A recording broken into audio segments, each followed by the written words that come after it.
I'd like their takeaway to be, just holding on to wonder. And, even adults, sometimes we lack that childhood spirit, that Christmas holiday magic. Welcome to a special holiday edition of Let's Rumble, the podcast where we normally dive deep into the nuances of leadership, courage, and human growth. But today, we're breaking our own rules just a little. Maybe it's the season, maybe it's curiosity getting the best of us. But we're stepping away from our usual rumbling and leaning into something more heartfelt, more creative, and honestly, too good to pass up. I'm thrilled to introduce someone who is no stranger to our Papillon MDC community, Sarah-Nicole Di Paola. Sarah-Nicole is a university student who brings curiosity, discipline, and maturity well beyond her years. Now, she may be early in her academic journey, but she's not new to conversations around leadership. In fact, she's been working with us at Papillon MDC for over 2.5 years, and she reminds us that leadership is not defined by age. It's defined by presence, intention, and character. And now she's adding a brand new title to her growing list of accomplishments: author. Sarah-Nicole has written a beautiful children's book that not only reflects her creativity, but also echoes themes of wonder, meaning, imagination, and maybe even resilience, the very things that we encourage our leaders of all ages to explore. In today's episode, we'll explore the story behind her book, the creative spark that brought it to life, and what she's learned about leadership through the lens of storytelling. We wanted to understand what happens when a young leader, a creator, and now an author lets her ideas take shape, and how that process shapes her as well. So, grab a warm drink, settle in, and join us as we celebrate creativity, leadership in unexpected places, and the magic of this holiday season. Sarah-Nicole, welcome to Let's Rumble. So, Sarah-Nicole, welcome. Thanks for having me. First of all, I want to say congratulations on the new book. Thank you so much. For our listeners who don't know you yet, well, you've just written and completed a book. And I thought we would start by setting the stage here. And I thought maybe you could tell us about what inspired the story and maybe what it means to you even personally. Okay. Well, from a very young age, my mom used to read various children's books to me. Specifically, Robert Munsch stands out. I remember even going to one of his book signings and kind of pushing my way through, crying, and I got a picture with him, and it's still one of my most prized possessions.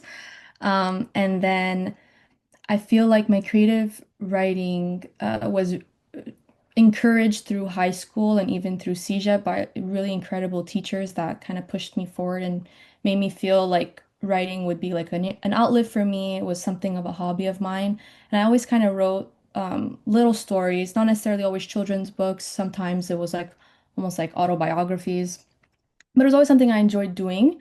And The Christmas Village actually came from a screenplay I wrote in a CEGEP class. It was a film class, and my teacher was incredible, and he kind of taught us how to write point of views, how to implement different camera shots, and I wrote the Christmas story, The Christmas Village, and it almost was like a scary story. It started off a little bit more mature, and then I kind of let it be. I really loved it. I remember sharing it with my mother, and she said, "Oh, you should really turn this into a book." And I kind of just put it on the back burner. And then I started my first year of university. I was in my first semester, and unfortunately, my dog fell ill, and she ended up passing away kind of in the thick of midterms in school. So I was really in a pivotal moment of my life, and I felt really down, and I was trying to find ways of picking myself back up and feeling more positive. And I thought to myself, you know what, let me write something that makes me feel happy. And then I remember that I had The Christmas Village already written as a screenplay. How can I transform it into maybe something a little bit more whimsical and positive? So that's what I did. And then once I reread it and I turned it more into like a story format instead of a, let's say, theater script version, I thought to myself, this would be a really cool children's book story because I had never seen something or read something similar, and it made me feel good inside while I was writing it. And I thought, what's like more magical than uh, childhood and childhood magic and the holiday spirit. And I feel like the grief kind of inspired me. And yeah, that's why she's very much involved in our book and in our story through the the artwork. Wow. So, how interesting that this actually was, let's say, reignited Yeah. as you were experiencing something difficult. Yeah. How interesting, because of course, we don't always realize that not everything that happens is always meant to injure, even though it's tough in the moment. Of course, it can lead to something interesting.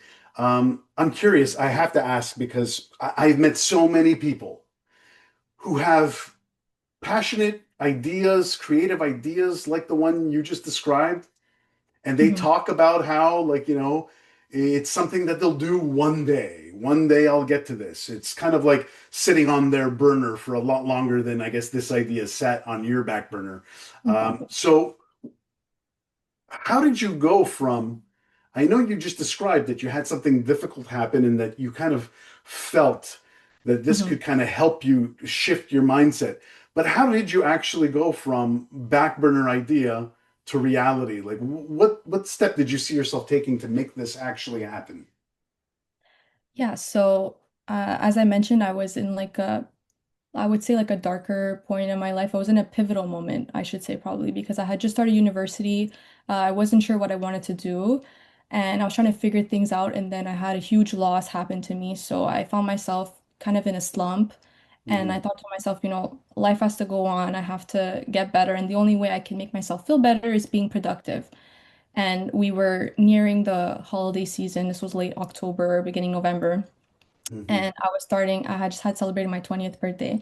So I was starting my 20s. So I thought to myself, okay, what's a better way of starting off this new, I guess, era of my life than to pick up old projects and kind of make them a reality? So then I remembered how I had this Christmas Village written as a screenplay, and I thought to myself, okay, let me take inspiration from that, write something, make me feel a bit more productive and happier. And it did make me happy because it was like a magical story, and I felt like be being in that moment, yeah, it just made me feel good. And then it became a reality, and then I pitched it to you, and here we are.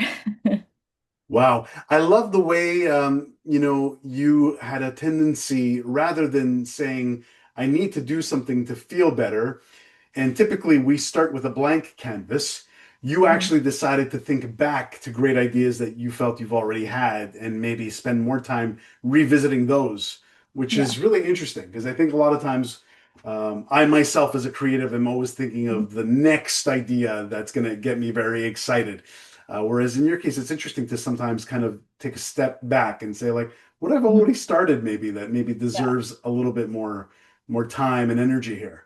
Mhm. How interesting. So the book, of course, comes out during this coming holiday season.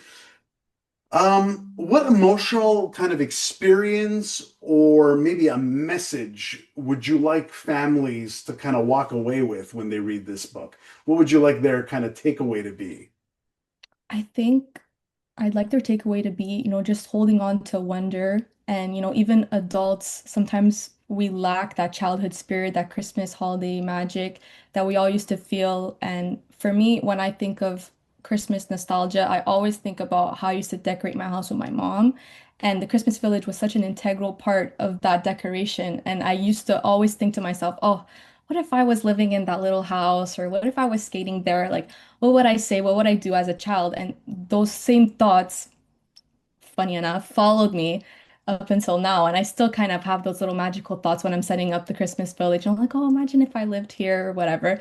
So I thought to myself, what's a nice way of making that a reality and writing a book about it and expressing my feelings and my whimsical thoughts. Tell a story like, oh, remember when you were a teenager and like this happened to me, and then you kind of tell a story, and then you learn about that person through the story that they're telling you, and then when you reciprocate back and tell them your own story, you kind of like share personal experiences, and that's the best way I feel that you create relationships and bonds.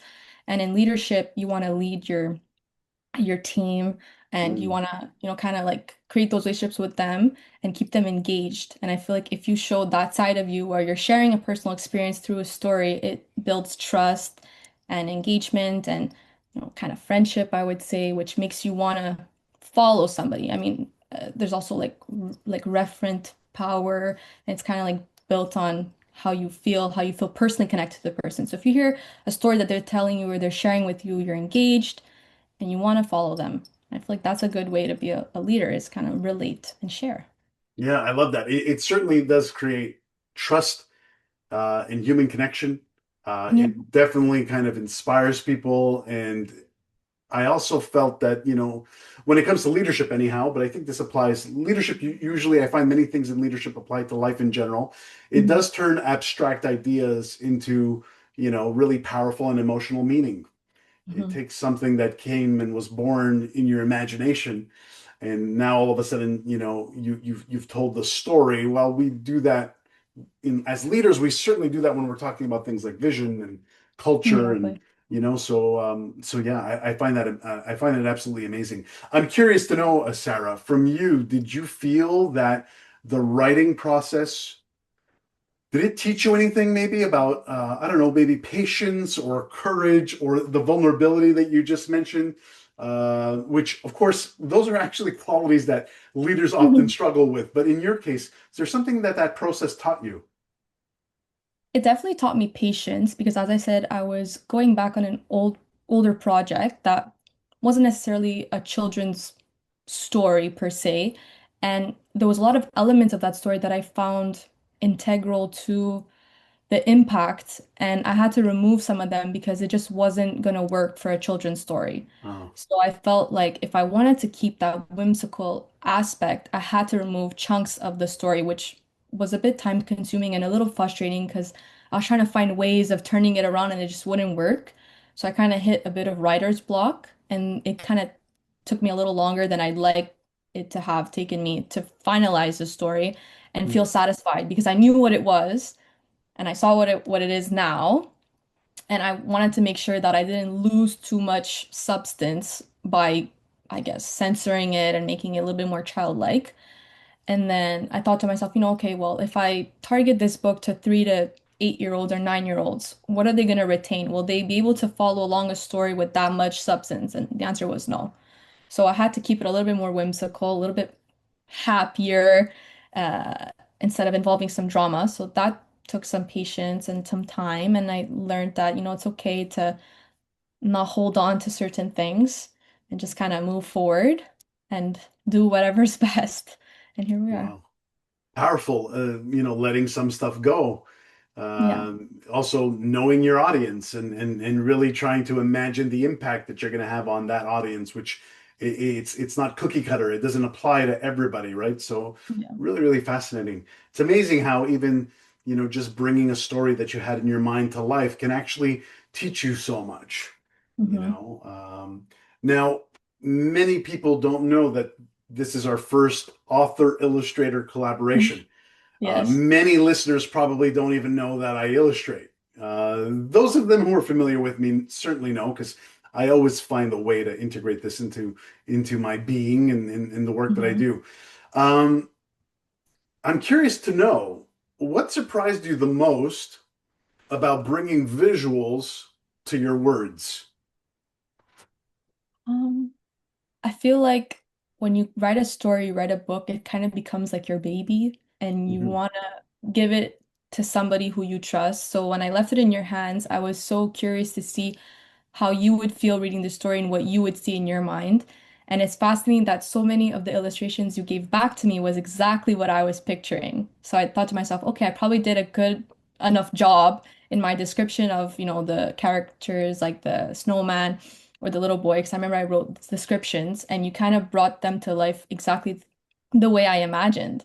So it was interesting to me because it was kind of like patting myself on the back saying, okay, you did a good job. You described it well enough that he also felt the exact same vision and he was probably seeing the characters like I was seeing them. So that means that people reading my book will most probably be envisioning the exact same thing. So what I was thinking about was showing up on paper. How interesting. Well, first off, of course, I'm relieved to hear that the visions align there, and that, the images you had in your mind, are aligned with kind of what I could create. But of course, you did and I guess I'm always going to point back to leadership because you did Mhm. provide a really good structure, and not just in the writing, but your characters were descriptive, but you also did supply me with ideas of how you were seeing things in your mind as well, which Right. aren't words that you'd find in the story. But you did say, oh, for this scene, I'm imagining it this way. Hmm. Then what I thought was really interesting was how once you kind of handed it off, well, then Hmm. you handed it off. I didn't find that you necessarily came back and says, "Oh, well, I want to see this aspect of it," or "I'm thinking this way." Instead, you really kind of allowed me to run with it, and I spent quite a bit of time rereading even the story and rereading your notes to really kind of put myself in your shoes and kind of see through you. Um, so it was a lot of fun for me, and but at the same time, I guess it's a double-edged sword because there's always a dose of paranoia that comes with me worrying about it not necessarily visually representing what you were seeing in your mind, which is always a challenge for someone who's creative, I guess, is like, will this match? Yeah. It's much easier in some ways when I'm developing a story. Not that I write children's stories, but if I'm developing a story or a case study or something, and then I also create the visuals, well, I don't have to worry as much about whether it matches because, of course, I share the creative and the thinker. We're sharing our Yeah. minds. But in your case, I was really hoping for that alignment. Is there something that you learned about the creative collaboration itself of the back and forth, anything that maybe you kind of said, oh, how interesting that this worked out this way, or Yeah. maybe you haven't revealed this to me yet, and it's okay for you to do this in this space here. Is there a part that you found maybe difficult that I'm not aware of that maybe I should take down as feedback here? You never know, right? From your end, is there something you learned from that collaboration? I definitely learned a lot, but all positive. Don't worry. Well, Um, thank God. Phew. I think I was beyond pleasantly surprised when not only did you give me back exactly the notes I was kind of giving you about what I wanted it to look like, you also added in parts of my dog. So that wasn't planned, but when I received it, I was so touched and I thought it was such a personal, you know, aspect and it really made me super happy. And it was something I probably wouldn't have thought of asking you for, but once I received it, I wouldn't change it for the world. And I also really enjoyed noticing how you incorporate a lot of my real life, like my real life village, the one that I provided with you into the book, in the form of the houses, and even the characters kind of look like my mom and I. And then my dog is like sporadically throughout the book. And then it was so much fun, like pointing her out, and then even noticing like her toy was exactly the toy that I had sent a picture to you of my dog, not even related to the story, just randomly, and how you incorporated it. I think it was super nice. So it was even better than I imagined. And I learned that, as you mentioned, I didn't want to kind of micromanage the creative process. So I felt like it was going to take away from your creative aspect and your creative touch if I would have kept asking you like, oh, maybe change this, add this, and check on you every week. I wanted to kind of let you be and do what you had to do, and it worked out well for me. So I did good and trusting you with that. How interesting though, because I think, the deeper I think about it, the more I think like, I suppose when someone gives you the liberty and has kind of done their job in explaining what they want with clarity, but then gives you the liberty to be creative, then you can feel free to maybe push beyond certain limits. I'm sure that if I felt that you were very, like you mentioned, micromanaging, if you were very Mhm. strict on every little detail maybe being approved by you, maybe I wouldn't have taken the time to try to maybe push things a little further. For those of you who clearly don't know, of course, you will find, and you might never know this, of course, but Sarah will, and she'll maybe in future podcasts or in some of her interviews, maybe she'll be explaining this, but there are elements that are very specific to her. And of course, her dog, she mentioned how it was a little bit of the tragedy and the loss of this dog that kind of sparked your desire to bring this back to life. Well, to me, that it made so much sense to bring that dog into the story. And I know this is about the Christmas period here, the holiday season, but I like Easter eggs and I like hiding Exactly. Easter eggs in the pages that when you go Yeah. back, you're like, oh, I never noticed the dog is in the window there, and I hadn't Hmm. noticed that before. So it was a lot of fun, but I must say, I felt the liberty from you to be able to actually go there. And of course, if I had sensed that that wasn't aligning with what you wanted, I would have course corrected. Um, but I'm really happy with where it's gone, and I'm happy that it means a lot to you. My goal is always for I know you wrote the story, so it's very personal to you, and it's all you in essence there, Hmm. right? It's your story. It wouldn't have come to life without you having brought it to life. But to me, I'm always thinking, how does a story or a project like this become even more you? And so the Right. more personal touches I can apply to this, so that when you hold it, you're there and present throughout. Well, that was my kind of goal.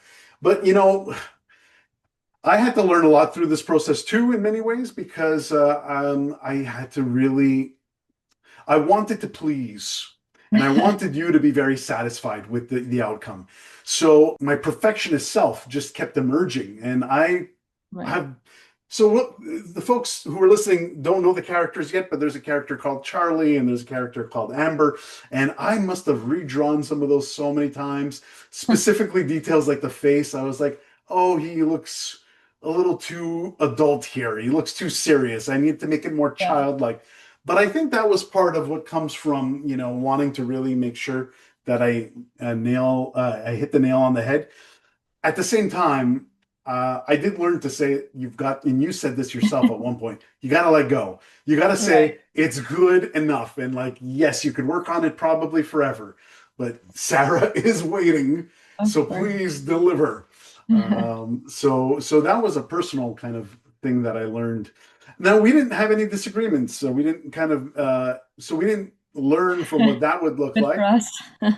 It's fine. I do think there are part of the creative process. Sometimes there will be disagreements but you know what? I think when there's respect, I think Yeah. we always find a way through.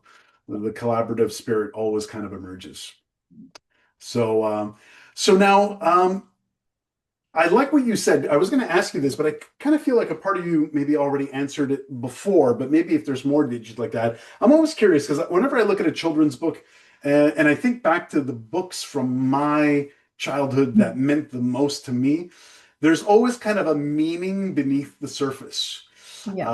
And so you did mention already this idea of holding on to wonder, which I love how that sounds, and kind of like revisiting those special moments and maybe even being more aware of them as they're happening because you're able to remember back to your childhood. Are there any other deeper themes that you touch on? Maybe kindness or gratitude or belonging, anything like that you were like, oh, this is also kind of about this theme. Maybe even from the story itself. Is there something that the story maybe tries to teach? I think the story tries to teach like open-mindedness a bit and Hmm. uh, being able to let your imagination run wild and kind Nice. of keeping that whimsical aspect alive because at the end of the story, she doesn't reveal to her mother that she was transported into the village. She kind of just says, "Oh, well, that's the magic of Christmas, you know, it's like that's the mystery." So it kind of keeps that like, oh, well, little secret telling, little friendship with her friends in the village and acceptance and just yeah, I think that was like a soft common theme in the book. It wasn't extremely present, but it was underlying. And I feel like that's the best way I could describe it. I like that. I like that message. I guess also being open to believing in something that doesn't seem possible. Exactly. I find that so powerful. I think I might have mentioned this to you way back when we first started talking, but like one of the books that meant the most to me was, I believe it was the story of Louis Pasteur, which was this collection called, I think this specific book was The Power of Believing in Yourself, which Mm. as a child, I never really read that part. Like, that was the collection and it went under that title, but the story meant a lot to me. Um, but I think now as I've aged and I think back to that story, which by the way, I can vividly still see the imagery from that book in my Or mind, even till this day, which is what I'm actually hoping for your book, that your book right. does this for somebody else and that it becomes this maybe a tradition to read that book Mhm. when the holiday season comes. Yeah, I realize how much a book for a child can really, have an impact, a lasting impact sure. um, throughout their life. You know, um, if if if if readers were able to remember just one thing from your book years from now, what would that one thing be? Is it the holding on to wonder? Is it the imagination? And Is there so something else? I think it's holding on to wonder and always um, fostering imagination and keeping that childlike, whimsical part of you alive. I guess, like you mentioned prior, as an adult, so many things in life are serious, stressful, and I feel like once you can remove yourself and just allow yourself to be transported back into that childlike innocence and excitement around the holidays specifically, I feel like it'll lighten your spirit a little bit and you Mm, just kind of go through life with a little bit more ease. Just kind of take a mm. break for a bit and enjoy it for what it is. Wow, living in the now, right? And just Exactly. enjoying those moments versus rushing through them. Um, Exactly. I love that. Now, look, we live in a world where, I think adults and children are very distracted by many, many different Yeah. things. So children have all kinds of things that, as a child, many of those things I didn't have to distract me. So, what do you think is still what's the powerful aspect of a children's book? And in your case, you're probably going to explore both the physical, but you might also have digital Might be versions. But digital. but what's the power of a children's storybook to you? Does it still hold power? What are your thoughts on that? I think in this day and age, everything is so digital and there's a lack of interest in real tangible books. I feel like I'm sure any um, bookstore manager could attest to this, but there's no more love for, paperback books, tangible things, and Mm, everything's digital and everything, is uh, searched up online. So I'm sure like children now at like the age of like 9 could search up Santa reel or something of those sorts. And that wasn't a possibility back then. So I feel like it kind of strips away the innocence and the magic of things because there's no more, as I said, wonder. You're not wondering about anything because the answer is right there. So I feel mm, like if you can kind of keep that magic of reading a book that kind of is whimsical, it's not something that can be fact checked. It's nothing too serious. It kind of allows a child to imagine things, uh, create that magical spirit that might be dwindled or, you know, removed because of this digital age. And that's why it mm. was so important that and even now, since we're kind of struggling on finding a publisher, I want to kind of pitch that idea to these bookstores and say, I really believe in, these tangible books and encouraging children and anyone to read books and, instead of always focusing on stuff that are digital. And yeah. Yeah, I like that because, of course, there is research that shows that even when it comes to something like writing, that Hmm. typing on a computer and writing down on paper, It's it so actually different. has a different, it also, yeah, it's a very different experience, but it also Yeah. for our minds is very different. The writing slows down the mind and we Hmm. think of things maybe longer and maybe things get more sealed in our memory when we took the time to write things down than when we type through quickly. And I'm wondering if there's a parallel there with reading. I'm wondering if watching a YouTube video and reading something digitally will have the Yeah. same impact as holding the pages of a book and putting on a nightlight and almost reliving a magical moment like Amber and her mother did in the book, Exactly.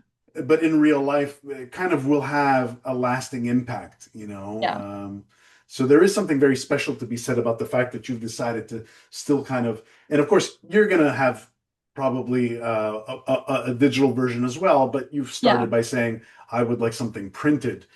Yeah. My um, main goal is to have something printed because I also feel mhm. like it breeds the togetherness, I think. So when a parent sits down with their child and reads a book to them, I feel like it also fosters that type of, you know, happiness. And that's what I wanted for the adult reading it and for the child hearing it or even reading it themselves to feel this type of Christmas magic that they can share versus if he or she is watching like a YouTube video where the parent isn't necessarily involved in the process of them receiving this type of magical spirit or, if they're even retaining what they're watching. So a lot of the time it's just scrolling through YouTube videos or TikToks or whatnot, and you're not really taking the time to stop and read a whole story or watch a whole video till its end. It's kind of like 15 seconds time span, and then you just kind of move on. So I feel it's something you Hmm. could share together. Yeah.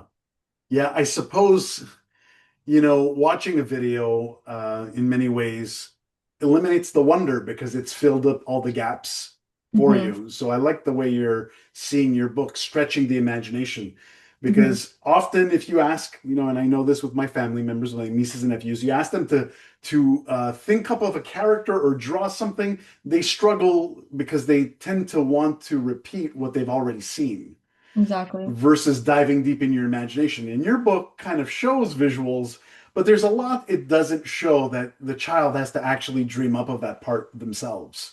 Exactly. So that could be really interesting. I really love it. So as we close here, because I'm really excited for this book, and I value that you've given us all of this kind of insight into that process. I am curious, how has this creative project maybe influenced you? Maybe in school, or work, and life, and maybe even like, how do you see this influencing you moving forward? I think it just gives me a kind of a like a different mode. I don't know how to describe it, but I feel like in school, my what I'm studying is so different. It's really not based around anything creative writing, and it's different what I do from day to day. So it kind of is, I'm able to remove myself from that hat that I wear and wear a different hat where I'm a creative writer and I kind of express myself differently.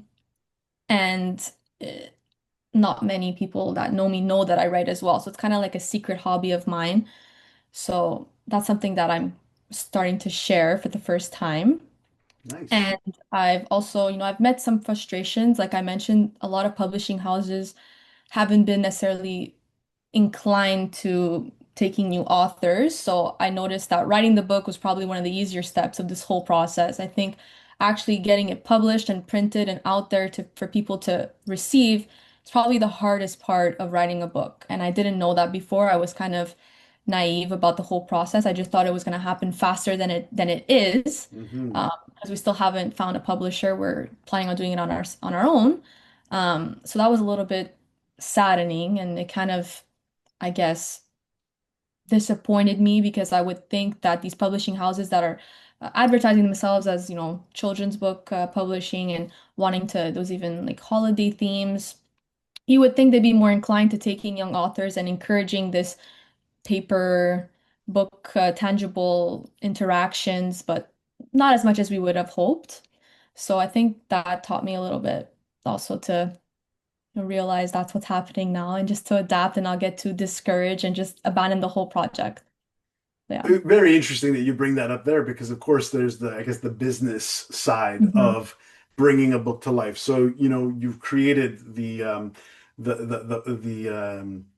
let's say the creative part of the book, but now you've encountered, of course, the challenges that come with more of the business side of things. And the truth is, at the end of the day, maybe the world has changed a little bit, and maybe Hmm. publishers are a little bit, I'm not quite always sure what they're looking for, but on the flip side, many very successful authors began by, saying, well, I'm going to bring this into the world anyways, and I'll have the grit to kind of keep going. And I mean, you'll find that person that can see the magic and the wonder that Yeah. you've infused into this book, into that story. And so, but it's interesting how, once again, like the challenges didn't stop you. You had the grit to keep going and to keep at that vision of what you have for this. And so I always Hmm. find that remarkable because, like I said, I know people who are well into their adulthood, late into their adulthood, and are still thinking about that idea that they simply never brought to life. And yet here Right. you are university student and already having gone through the steps that, quite honestly, would have probably stopped some people already. Some Hmm. people would have probably thought, okay, not worth it, or I'll get back to this some other day. Yeah. When I have more time, which of course we get less and less time as we go, it seems. So very excited for you, Sarah. I mean, kudos for you for having, um, you know, gone the distance here and brought it to this level. And, it is going to be printed, and that's exciting. And Yes. for those of you who are, of course, interested, in this book, and you should be, well, you're going to be able to have contact information in the show notes of the podcast so that you can reach out and get yourself a copy. It is probably one of the best presents you could probably give to a young I mind. agree. So you shouldn't pass it up, especially in a world where there's so much noise and so much of everything. Well, giving something very unique like this could be a whole lot of fun. So anyways, I'll leave it at that. I'll stop doing my pitch, but I am very excited for you, Sarah and Nicole, and I mean, so pleased that you took some time today to share some of this process and where it came from and where it's going. Because I have a feeling this isn't the last story you're doing. I have a Yes. feeling the doors are kind of left a little open for some more wonder and magic coming up. Yes. Is that something you have in mind? Are you picturing this going somewhere else? Yeah, I mean, I definitely would like to get this project out there and I'd like to Mhm. receive some feedback. And depending on what I get as notes, I'd like to continue this series. I think it'd be something good for myself, just to kind of like give myself the possibility to go back into that world, write, keep that wonder, happiness, and then share it once more, and then keep it like a consistent thing. So I'd probably create like a series, a Christmas series. I might not necessarily limit myself to holiday books, but that's where I see myself going right away. And then later on, I might create some different types of children's books, but I think I might stick to just children's books because I like that That aspect. inspiring younger minds. Yes. I was going to ask this, and this is not necessarily maybe something that you're seeing doing, and that's okay. But you'd mentioned that you had this original version of the story that was maybe Yeah. a little bit more mature, maybe even Yeah. had a little bit of a darker side. Is Yeah. that something you would see maybe one day coming up for maybe an older audience that could attract maybe a bit of a different crowd? Maybe. I think I would probably do more so like a novel rather than like the type of book we did. Okay, And then probably give it to direct it towards more like 10 and up or something. Stuff like elementary school children could read past, I guess, 8 years old. Yeah, so I'm thinking of maybe doing that. Hopefully, we'll see how the success of this book goes first, of and then course. I'll dive into other things. Yeah, either way, it's exciting. So there's nothing I love more than seeing creative projects come to life. So congratulations once again, and thank you for your time. Thank you for having me. And there you have it. Which leaves me with one final question. And this one's for all of you, the listeners. What passion project or idea have you left on your back burner for way too long? And, well, what will you do about it? Now, with the year coming to a close at Papillon MDC, we wish you all incredible, magical moments of wonder and imagination, just like in Sarah-Nicole's book. And we cannot wait to see you next year. Until then, stay creative and happy holidays.